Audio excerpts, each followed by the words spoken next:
Well, it's 3:45 in Omaha, and this is the annual meeting of Berkshire Hathaway. It doesn't look like an annual meeting. It doesn't feel exactly like an annual meeting, and it particularly doesn't feel like an annual meeting because my partner of 60 years, Charlie Munger, is not sitting up here, and I think most of the people that come to our meeting really come to listen to Charlie. But I want to assure you, Charlie at 96 is in fine shape. His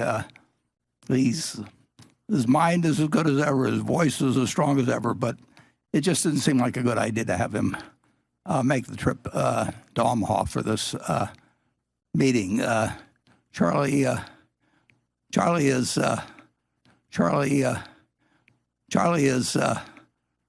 really taking to this new life. He's added Zoom to his repertoire, so he has meetings every day with various people, and he's just skipped right by me technologically. But that really isn't such a huge achievement. It's more like, kind of like stepping over a peanut or something. But nevertheless, I want you to assure you, Charlie is in fine shape, and he'll be back next year, and we'll try to have everything in the show that we normally have next year. Ajit Jain also, who was the vice chairman in charge of insurance, is safely in New York, and again, it just did not seem worthwhile for him to travel to Omaha for this meeting. But on my left, we do have Greg Abel, and Greg is the vice chairman in charge of all operations except insurance. So Greg manages a business that has more than $150 billion in revenues and crosses across dozens of industries and has more than 300,000 employees. And he's been at that job a couple of years, and frankly, I don't know what I'd be doing today if I didn't have Ajit and Greg handling the duties that I was doing only about a quarter as well a couple of years ago. So I owe a lot of thanks to Greg, and you'll get exposed to him. And you'll get exposed to him more as this meeting goes along. The meeting will be divided into 4 parts in a moment or two. I will talk sort of a monologue with slides. I've never really used slides before. I've taught college classes intermittently, but pretty steadily from age 21 to age 88, and I never recall using a single slide. But who says you can't teach an old dog new tricks? So we'll see whether you can or not. And I've got a number of slides, and I would we'll see whether you can or not. And I've got a number of slides, and I would like you to take you through those in the first section, which will start in just a minute. And then we'll move on to a brief recap of Berkshire's first quarter results. Now, we put those up in the 10Q, which was posted on the internet on BerkshireHathaway.com this morning, and there's lots and lots of detail in there, so I'm not going to go through that. I'll point out 1 or 2 things that may be of interest to you, and actually I'll talk a little bit about what we did in April, which is something that is new to Berkshire to be that current, but I'll give you that. Then we'll have the formal meeting, which will take maybe 15 or 20 minutes. And from there, we'll go to Becky Quick, who for a couple of hours will grill me and Greg on questions she's selected from a huge batch that I'm told she's received. They went to Carol Loomis and Andrew Ross Sorkin, as well as to Becky, but to simplify things, we've consolidated all those questions that Becky will ask, and like I say, we'll go for a couple of hours, and there's no specified cutoff time at present. We'll just see how things develop. What's, of course, on everybody's mind the last 2 months or so is, what's going to be the situation in terms of health in the United States, and what's going to be the situation in terms of the economy in the United States in the months and perhaps the years to come. And I don't really have anything to add to your knowledge on health. In school, I did okay in accounting, but I was a disaster in biology. And I'm learning about these various matters the same way you are. And I think, personally, I feel extraordinarily good about being able to listen to Dr. Fauci, who I never heard of a year ago. But I think we're very, very fortunate as a country to have somebody at 79 years of age who appears to be able to work 24 hours a day and keep a good humor about him and communicate in a very, very straightforward manner about fairly complex subjects, and tell you when he knows something and when he doesn't know something. So I'm not going to talk about any political figures at all, or politics generally this afternoon, but I do feel that I owe a huge debt of gratitude to Dr. Fauci for educating and informing me, actually along with my friend Bill Gates too, as to what's going on. And I know I get it from a straight shooter when I get it from either one of those. So thank you, Dr. Fauci.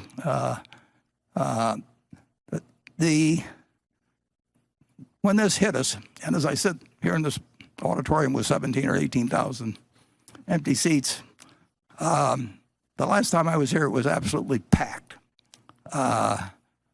Creighton was playing Villanova, and there were 17 or 18,000, whatever it holds. It was full. And there wasn't one person in that crowd, this was in January, there wasn't one person in that crowd that didn't think that March Madness wasn't going to occur. I mean, it's been a flip of the switch in a huge way in terms of national behavior, the national psyche. It's dramatic. And when we started on this journey, which we didn't ask for, it seemed to me there was an extraordinary wide variety of possibilities on both the health side and on the economic side. I mean, it was, there was DEFCON 5 on one side and DEFCON 1 on the other side, and nobody really knows, of course, all the possibilities that there are, and they don't know what probability factor to stick on them. But in this particular situation, it did seem to me that there was an extraordinary range of things that could happen on the health side, and an extraordinary range in terms of the economy. And of course, they intersect and affect each other, so they're bouncing off each other as you go along. And I would say again, I don't know anything you don't know about health matters, but I do think the range of possibilities has narrowed down somewhat in that respect. We know we're not getting a best case, and we know we're not getting a worst case. The possibility initially of the virus was hard to evaluate, and it's still hard to evaluate. There's a lot of things we've learned about it, and a lot of things we know we don't know. But at least we know what we don't know, and some very smart people are working on it, and we're learning as we go along.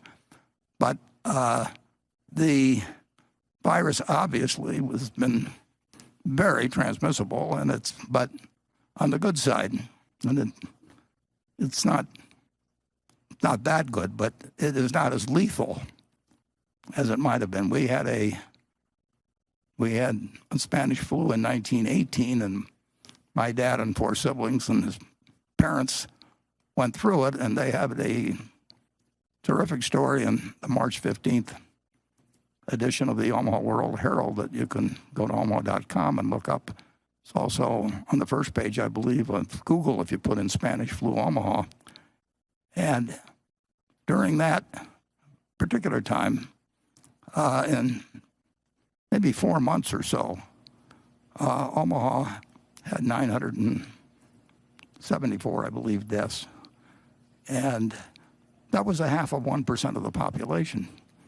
And that figure wasn't greatly different than around the country. So if you think of 0.5% of the population now, you're talking 1.7 million or thereabouts people. And unfortunately, in terms of the worst case, this does not appear to, in fact, I think you can almost rule out it being as lethal as the Spanish flu was, but it's very, very transmissible. And of course, we have the problem, we don't know the denominator in terms of exactly how lethal it is, because we don't know how many people have had it and didn't know they had it. But in any event, the range of probabilities on health have narrowed down somewhat. I would say the range of probabilities or possibilities and on the economic side are still extraordinarily wide. We do not know exactly what happens when you voluntarily shut down a substantial portion of your society. In 2008 and 2009, our economic train went off the tracks. And there were some reasons why the roadbed was weak in terms of the banks and all of that sort of thing. But the train went. This time we just pulled the train off the tracks and put it on a siding.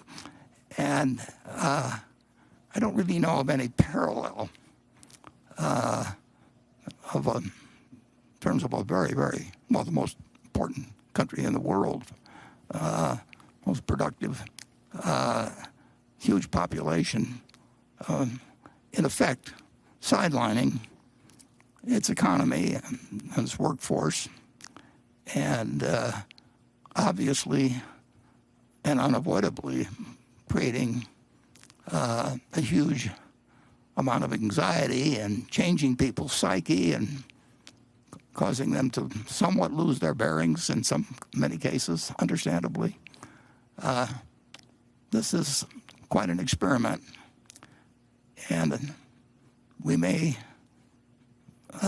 know the answer to most of the questions reasonably soon, but we may not know the answers to some very important questions for many years. So it still has this enormous range of possibilities. But even facing that, I would like to talk to you about the economic future of the country, because I remain convinced, as I have. I was convinced of this in World War II. I was convinced of it during the Cuban Missile Crisis, 9/11, the financial crisis, that nothing could basically stop America. And we've faced great problems in the past. We haven't faced this exact problem. In fact, we haven't really faced anything that even quite resembles this problem. But we faced tougher problems. And the American miracle, the American magic, has always prevailed, and it will do so again. And I would like to take you through a little history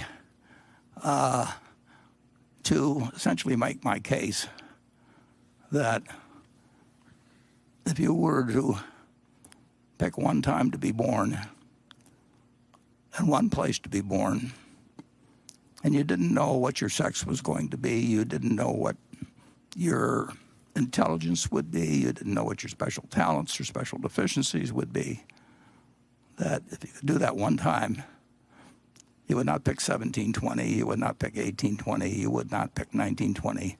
You'd pick today, and you would pick America. And of course, the interesting thing about it is that ever since America was organized in 1789, when George Washington took the oath of office, people have wanted to come here. Can you imagine that? For 231 years, there's always been people that have wanted to come here. Now, my friend, I think has jumped the gun just a shade on putting up slide one, but I'm going to call from some slides as we go along. But the interesting thing about this country is what is on slide one. Let's put it up. And this is an extraordinarily young country. Now, I'm comparing it to a couple of guys that are pretty old, but when you think about the fact that my age, Charlie's age, or our life experience, and then we'll throw in this young guy over here, Greg Abel, and if our life experiences combined exceed the life of the United States, we are a very, very young country. But what we've accomplished is miraculous. Now just think of this little spot in history. And if we'll go to slide 2, I've tried to estimate. Well, let's go back and we'll stay with slide 2. But the population in 1790, we had 3.9 million people here. Incidentally, when you look up census figures, you find out that they had a big fire in the Department of Commerce building in 1921, so they lost a lot of the census records. So these are not quite as there's some things where there's a few gaps, but there were 3.9 million people in the United States. And actually, I've got 0.6 million. It's closer to 0.7 million. There were 700,000 of those people were slaves at the time. But those 3.9 million people were 1/2 of 1% of the population of the planet.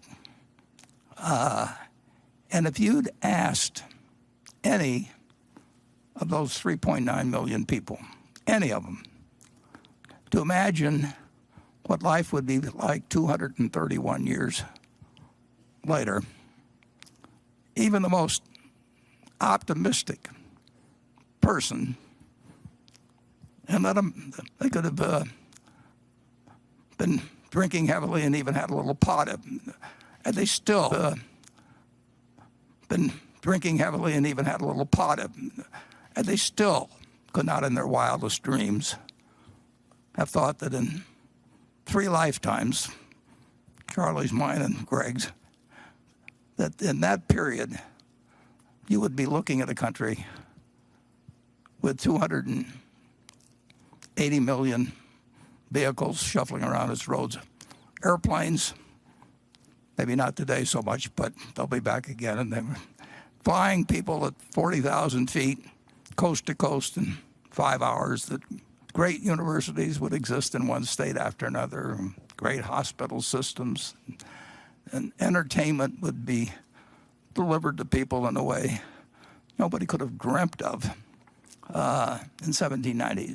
This country, in 231 years, has exceeded anybody's dreams. I went to the internet and trying to prepare for this. And I tried, if you'll move to the next slide, I tried to find out what was the wealth of the country in 1789, our starting point.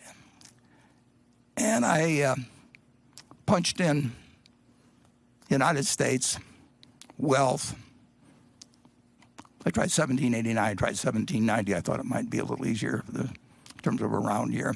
And I think 4 million or so references came up. And I didn't look at all 4 million. But I can tell you, the data collection in those early days on many fronts was not anything like today. You really can't find what I would consider reliable figures. You can find out how many mules there were in the country and a few things like that, and trying to add them up. But in real estate, when you're looking at houses or apartment houses or office buildings, that they're each slightly different than each other, but they look to comparable sales. So it's hard to find a lot of countries that have been sold where the wealth has been estimated. But it was interesting to go back and think about the fact that in 1803, we purchased for $15 million. We made the Louisiana Purchase. Now that's a little later than 1789, but that's the best comp, as they say in real estate. That's the best comp we could find for land mass anyway. And when we made that purchase, that was equal, incidentally,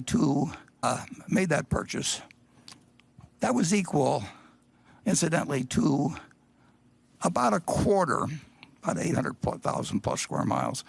But it was about a quarter of what the lower 48 states now contain. So we bought about a quarter of the lower 48 for this $15 million back in 1803. And if you live in Texas and your grandfather is close to dying, and he calls the children around him, and in his final words, he always says, "Don't sell the mineral rights." Well, the French sold us the mineral rights on that $15 million deal as well. So we got that whole strip there. We got all of Kansas and essentially all of Oklahoma, and they produced 21 billion barrels of oil for us and a lot of natural gas since the purchase. One of the sidelights is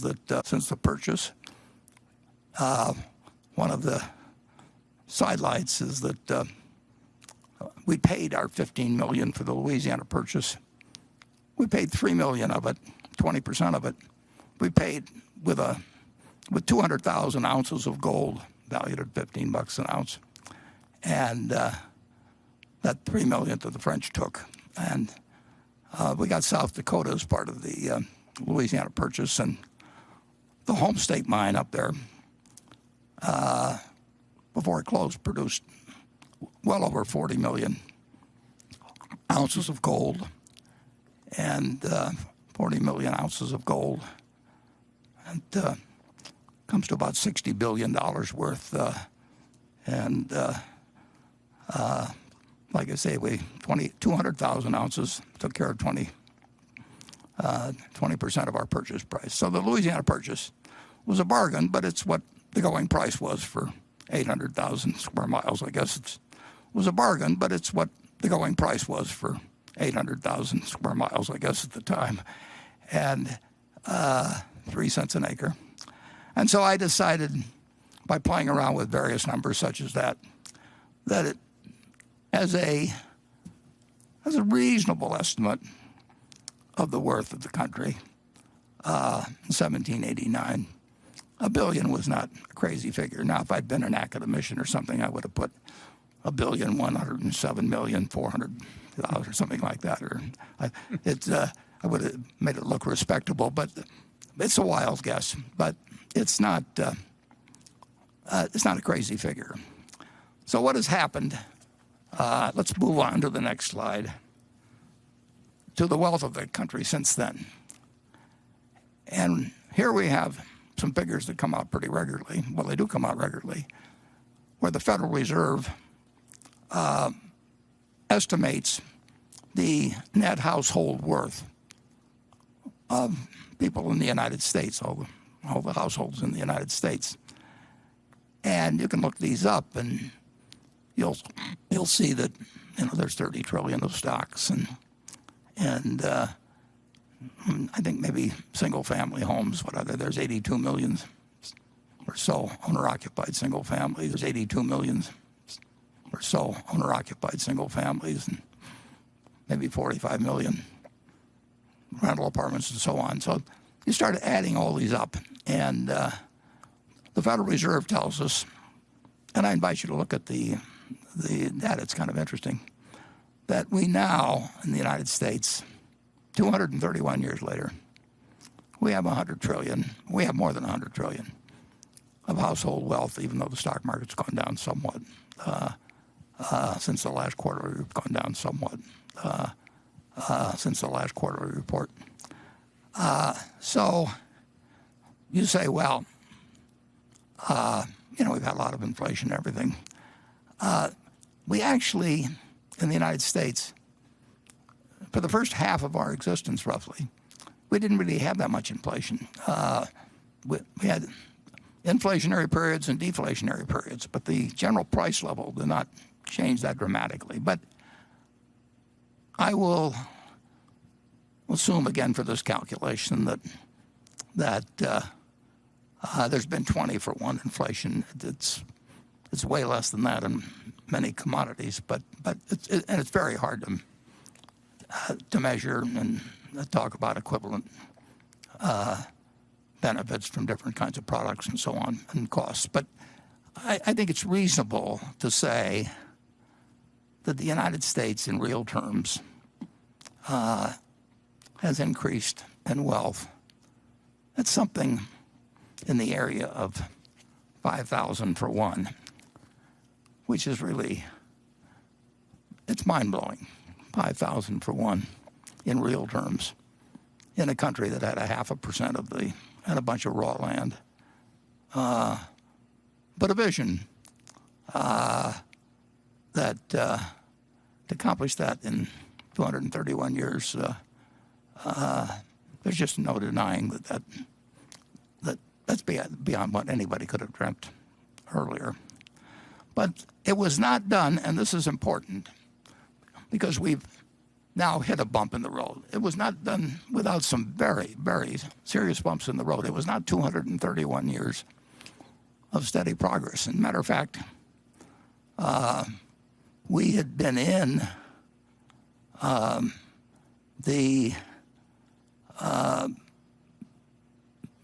this birth of this country, we'd been, into it 72 years. And if we go to the next slide, 1861, we now had about 31 million people. With the 1960 census showed around 31 million people or thereabouts in the country, and 4 million of them were slaves, and we had never really resolved the very much unfinished business of what was involved in compromises in 1789, and we'll have more to say about that later. But we had something that not too many countries experience, and if you told people in 1789 that in 72 years you were going to have a division that caused the President of the United States at Gettysburg to say that testing whether that nation or any nation so conceived and dedicated can long endure. Imagine the President of the United States wondering aloud whether the country that he was presiding over could long endure. Only 72 years, or 74 years at Gettysburg, had taken place. So while this marvelous dream was being played out, roughly a third of the way through it, we faced this really moment of decision, and we entered into a contest that, if we'll go to the next slide, we made an estimate that literally killed roughly 6% of the males in the country who were between 18 and 60. I'm assuming that there were more than 600,000 deaths in the war, and I think it's a reasonable estimate that 18 to 60 group was males were by far the great proportion. So imagine 6% of your working prime age males in a country are wiped out in 4 years. So when we look at the progress of this country and we think of our own problems now, I just ask you to ponder, and we'll move to the next slide. That would be equivalent today to having 4 billion males in that same age group similarly wiped out. So that was one incredible interruption which this country nevertheless worked through while compiling this American dream that is one of the wonders of the world, perhaps the wonder of the world in many senses. So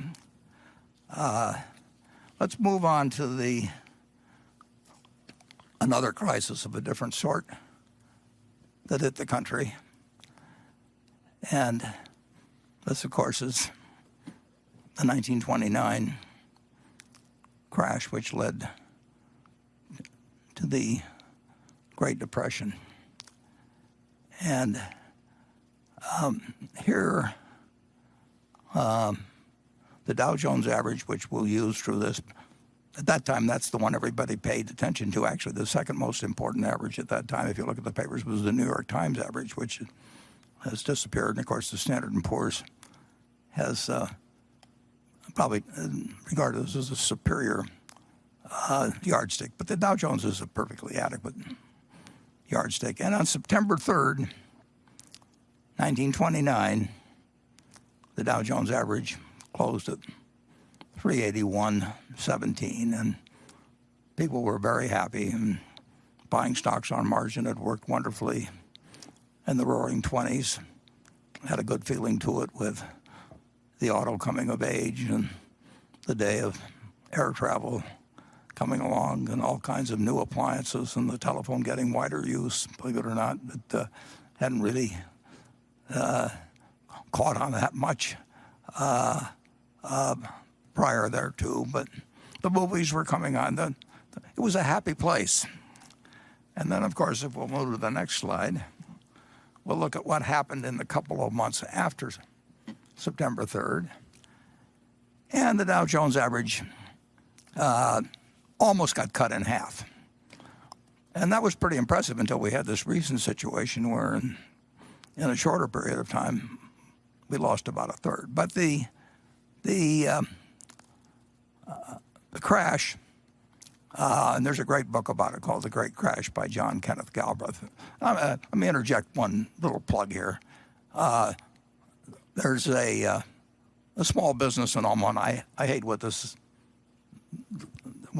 truncating this meeting or changing it so dramatically has done to many of the businesses in Omaha, because I think small businesses were the beneficiaries of a really they got a lot of business with the Berkshire meeting, and they're going to get it in the future. But they suffered during a period like this, and they just had a story about the bookworm. Well, the bookworm, if you buy any books that come out of anything I recommend, think about just put in bookworm in Omaha, and The Great Crash is a wonderful book, and John Kenneth Galbraith describes it. But I would like to get into a bit of a personal note, which will have some relevance, not too much, but some relevance to the story of the Great Depression, because in 1929, my dad, who was 26 years of age then, was employed as a security salesman by a local small bank. And he sold stocks and bonds, but he sold stocks. And when stocks fall 48%, and you were selling them to people a few months ago, you really don't feel like going out and facing those same people. So I think my dad probably elected to do, as they say now, shelter in place, which means stay at home. And there really wasn't that much in our house. We just had a small yard. It was wintertime anyway. My dad wouldn't have been puttering around the yard anyway. And there really wasn't, the television wasn't there. And he and my mother got along very well. So under those conditions, if you'll turn to the next slide, I was born about 9 months later. So, but at that time, I was actually born on August 30th, but the stock market was closed that day, and so I'm using the previous day figures. But it wasn't. I didn't notice at the time that the market was closed, but the stock market had actually recovered over 20% during that 9.5 month period or thereabouts. People did not think in the fall of 1930, they did not think they were in a Great Depression. They thought it was a recession, very much like had occurred at least a dozen times, although not always when stock markets were important. But we'd had many recessions in the United States over the time, and this did not look like it was something dramatically out of the ordinary. And for a while, actually for about 10 days after my birth, that view held on, and the stock market actually managed to go up all of 1 or 2% there in those 10 days. But that's the last day. Well, from that point, if you'll turn to the next slide, the stock market went from a level of 240 to 41, which was a noticeable decline, because if somebody had given me $1,000 on the day I was born and I'd bought stocks with it and bought the Dow average, my $1,000 would have become $170 in less than 2 years. And that is something that none of us ever experienced. That we may have had it with one stock occasionally, but in terms of having a broad range of America marked down 83% in 2 years, and marked down 89% of the peak that was in September 3rd, 1929, was extraordinary. And In that intervening period, less than 1 year after I was born, just slightly less than 1 year, my dad went to the bank where he worked and had his account. And, of course, the bank had a sign on it closed. And so he had no job. And he had 2 kids at that point. And his father had a grocery store, but Charlie and I both worked for my grandfather. Charlie worked there in 1940. I worked there in 1941, so we didn't know each other. But my grandfather said to my father that, don't worry about your groceries, Howard. He says, I'll just let your bill run. That was my grandfather. Not exactly. He cared about his family, but he wasn't going to go crazy. One of the things as I look back on that period is, and I don't think economists generally like to give it that much of a point of importance, but if we'd had the FDIC 10 years earlier, the FDIC started on January 1st, 1934. It was part of the sweeping legislation that took place when Roosevelt came in. But if we'd had the FDIC, we would have had a much, much different experience, I believe, in the Great Depression. People blame it on Smoot-Hawley, and there's all kinds of things, and the margin requirements in 29, and all of those things entered into creating a recession. But if you have over 4,000 banks fail, that's 4,000 local experiences where people save and save and save and put their money away, and then someday they reach for it and it's gone. And that happens, in all 48 states, and it happens to your neighbors, and it happens